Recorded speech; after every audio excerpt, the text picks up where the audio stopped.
மாதம் 2000 ஒவ்வொரு ரேஷன் அட்டைதாரர்களுக்கும் அப்படின்னு எடப்பாடி தேர்தல் வாக்குறுதி கொடுத்துருக்காரு. ஏற்கனவே ஸ்டாலின் மாதம் 1000 ரூபாய் ஒவ்வொரு மாதமும் ஒவ்வொரு ரேஷன் அட்டைதாரர்களுக்கும், அது மாதிரி இப்போ எடப்பாடி எல்லா அட்டைதாரர்களுக்கும், அதாவது கஷ்டத்தில் இருக்காங்க, பிளாட்ஃபார்மில் இருக்காங்க, வீடு இல்லாமல் இருக்காங்க, ஏழைகள் சாப்பாடுக்கு இல்லாமல் இருக்காங்க, அவங்கள மாதிரி ஆளுக்கு மாதம் 1000 ரூபா 2000 ரூபா கொடுக்குறீங்கன்னா கரெக்டு. 2.25 கோடி ரேஷன் கார்டு வச்சுருக்காங்க. இப்போ பணக்காரவங்க கூட ரேஷன் கார்டு வச்சுருக்காங்க, கார் வச்சுருக்கிறவங்க கூட ரேஷன் கார்டு வச்சுருக்காங்க, சொந்த வீடு வச்சுருக்கிறவங்களுக்கு கூட ரேஷன் கார்டு வச்சுருக்காங்க.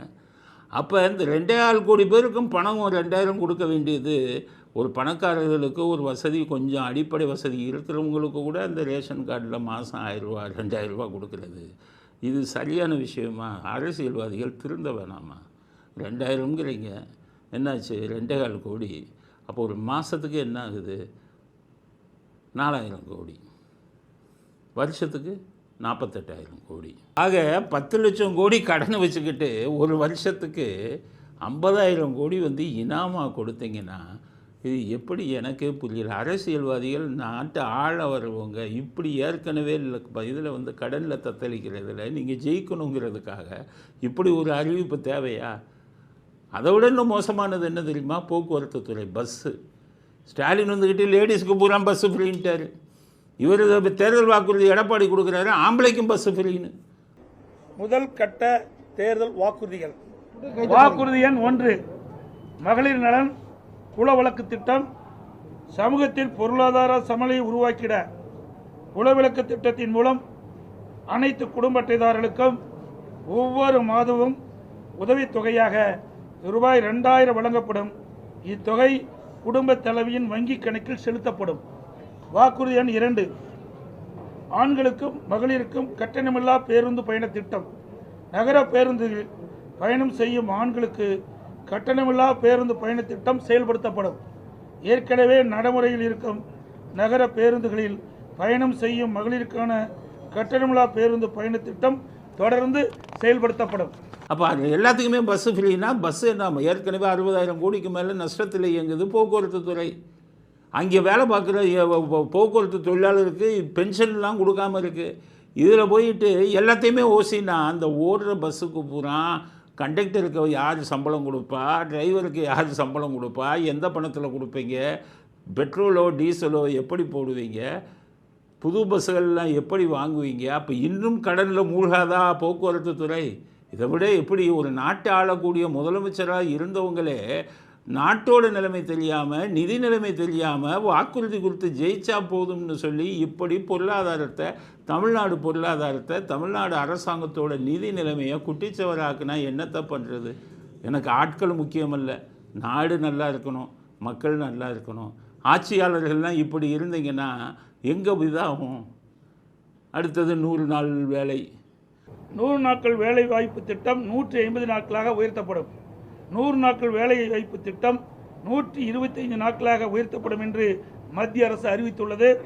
கிராமப்புறங்களின் வளர்ச்சிக்கான இத்திட்டம் 150 நாட்கள் வேலைவாய்ப்பு திட்டமாக உயர்த்தப்படும். அது 150 நாள் ஆக்குறேங்கிறீங்க. சரி, வேலை கொடுங்க, மக்களுக்கு வேலை இல்லாதவர்களுக்கு கொடுங்க. ஆனால் ஒரு முதலமைச்சராக இருந்தவங்களா, ஸ்டாலினும் சரி நீங்களும் சரி ஒரு முதலமைச்சராக இருந்தவங்களா நீங்கள் என்ன யோசிக்கணும் சொல்லுங்கள்? நாட்டோட நிலைமை என்ன? 100 நாள் வேலை கொடுத்தீங்களே, ஒரு நாளைக்கு 200 ரூபான்னு வச்சாங்க. அந்த 200 ரூபா அந்த வேலை பார்க்குறவங்களுக்கு ஒழுங்காக போய் சேருதா?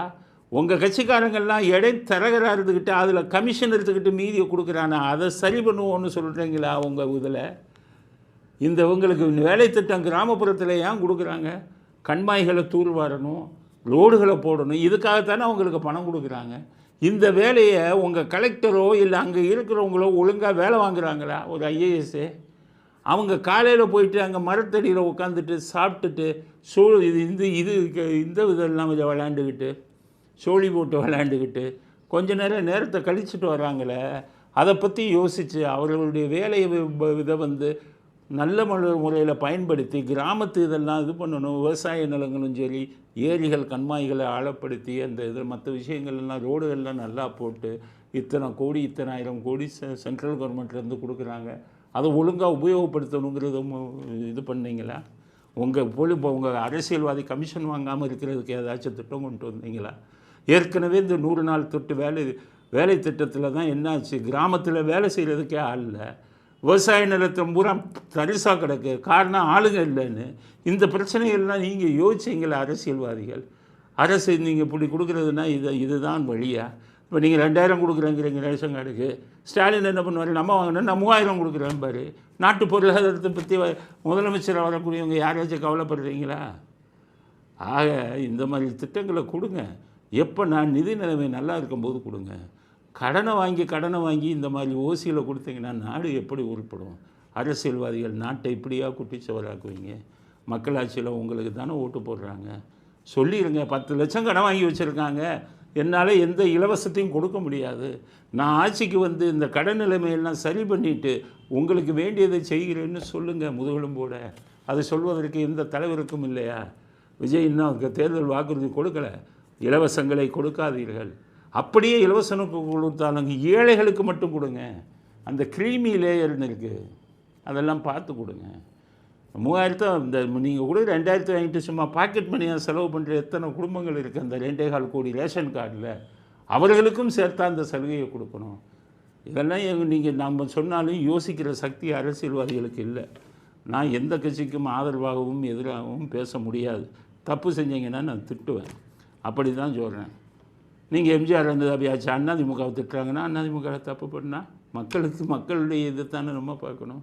அதிமுக தலைவர் தப்பு பண்ணாங்கன்னா அவங்களுக்கு திட்டித்தானே ஆகணும். எம்ஜிஆர் பேரை காப்பாற்றுங்க. எம்ஜிஆர் ஏழைகளுக்கு தான்ப்பா உதவி செஞ்சார். எம்ஜிஆர் வந்து பஸ்ஸெல்லாம் ஃப்ரீயாக கொடுக்கல, கட்டணத்தை உயர்த்தாமல் பார்த்துக்கிட்டாரு. ஏழைகளுக்கு இது பண்ணணும் அப்படின்ட்டு. உங்களை மாதிரியா? சத்துணவு வந்து இதில் அரசாங்க பள்ளியில் படிக்கிற ஏழை குழந்தைகள் இருக்காங்கன்னா அதை வந்து உணவை கொடுத்தாரு. இப்படி பணத்தை மாதம் சம்மந்தம் இல்லாமல் அள்ளி கொடுத்தாரு. அதே பெண்களுக்கு வேலை வாய்ப்பை உருவாக்கக்கூடிய திட்டங்களை உருவாக்குங்க. ரேஷன் கார்டு இதில் அப்போ இதாக தவிக்கிறவங்களுக்கு வேலை வாய்ப்பை உருவாக்குங்க. அதை விட்டுட்டு இப்படி ஓசி கலாச்சாரத்தை மீண்டும் கொண்டு வந்து அரசியல்வாதிகளுக்கு சொல்கிறேன், நாட்டை குட்டிச்சோராக்காதீங்க அப்படிங்கிறது தான் எங்களுடைய கருத்து. அதனால் இந்த தேர்தல் வாக்குறுதிகள் எத்தனை ஹம்பக், அதாவது ஏமாத்து வேலை, நாட்டு இதை வந்துக்கிட்டு நிதி நிலைமையை குட்டிச்சவராக்கக்கூடிய வேலை. என்னைக்குத்தான் இப்படிப்பட்ட அரசியல்வாதிகளிடமிருந்து விடிவு கிடைக்கும்? ஸ்டாலின் பாருங்கள், நீ 3000 பேர் ஓட்டுக்கு போய் 4000. ஏன்னா நம்முடைய பணமா? மக்கள் வரி பணம், வட்டிக்கு வாங்க. இந்தியாவிலேயே அதிக கடன் வாங்கி வச்சுருக்கீங்க. வரக்கூடிய அரசியல்வாதிகள் அதை பற்றி யோசிச்சிங்களா? அதனால் ஓசி கலாச்சாரத்தை நாட்டிலே லட்சக்கணக்கான கோடி கடனை வைத்துவிட்டு இந்தியாவிலேயே அதிக கடன் வாங்கிய மாநிலம் என்ற பெயரையும் வைத்துக்கொண்டு 2000 மாதம் இலவசம், மற்ற இவங்கெல்லாம் பஸ்ஸில் எல்லாத்துக்கும் ஃப்ரீங்கிறதெல்லாம் கோமாளித்தனமான தேர்தல் வாக்குறுதிகள்.